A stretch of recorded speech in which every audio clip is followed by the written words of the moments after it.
எண்ணெய் காஞ்சிச்சு. கடுகு போட்டுட்டோம். கடுகு பொரிச்சு, காஞ்ச மிளகா கூடவே கொஞ்சம் வெந்தயம் போட்டுட்டு ஒரு சின்ன சைஸ் வெங்காயம்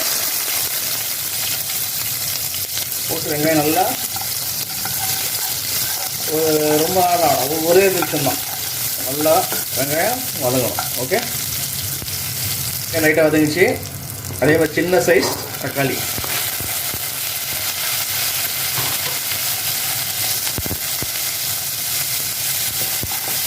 போட்டு நல்லா ஒரு மிக்ஸ் கொடுங்க. சரியா? தக்காளியும் ஓரளவுக்கு லைட்டாக ஒரு 2 நிமிஷம், அவ்வளோதான், அதுக்கு மேலே வேண்டாம்.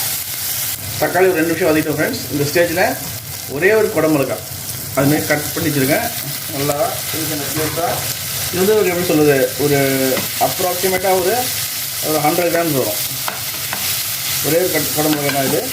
போட்டு அந்த குடமிளகாவும் வெங்காயம் தக்காளி இது நல்லா வதங்கணும். அந்த குடமிளகோட ஃப்ளேவர் வந்து அந்த இதில் இறங்கணும். சரிங்களா? அது வரைக்கும் நல்லா வதக்குங்க. இது ஒரு 3-4 நிமிஷம் நல்லா வதக்கிட்டே இருக்கும்.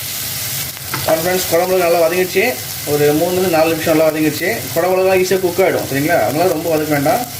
ஒரு 3 நிமிஷம் வதங்கினதுக்கப்புறம் நம்ம வீட்டில் அரைச்ச மிளகாய்த்தூள், அதாவது சாம்பார் குழம்புக்கு அரைக்கல தனி மிளகாய்த்தூள், அது இது வீட்டில் அரைச்ச சாம்பார் மிளகாய்த்தூள். சரிங்களா? காரம் கொஞ்சம் கம்மியாக இருக்கும், பட் நல்லா திக்னஸ் வரும்.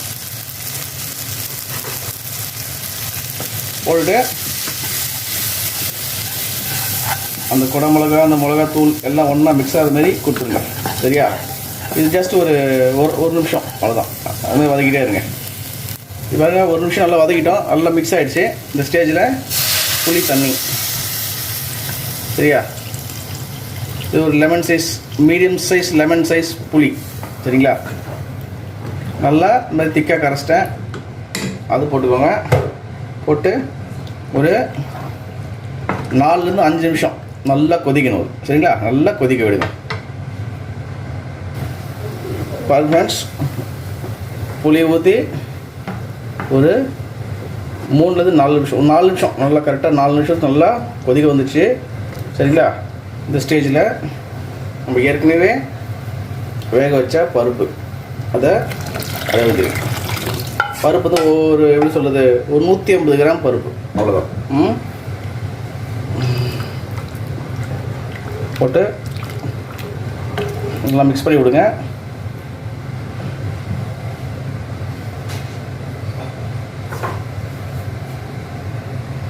தேவையான உப்பு போட்டுக்கோங்க. உப்பு போடல நம்ம, ஸோ சாம்பாருக்கு தேவையான உப்பு போட்டு இந்த பருப்பு புளி எல்லாம் நல்லா கொதிக்கணும். அதில் இந்த காய் ஆல்மோஸ்ட் வதக்கிட்டோம். ஸோ அதனால் ரெடி ஆகிடும் சீக்கிரமாக. சரிங்களா? ஒரு எப்படி சொல்கிறது, ஒரு 4 நிமிஷம் அப்படியே விட்டுருங்க.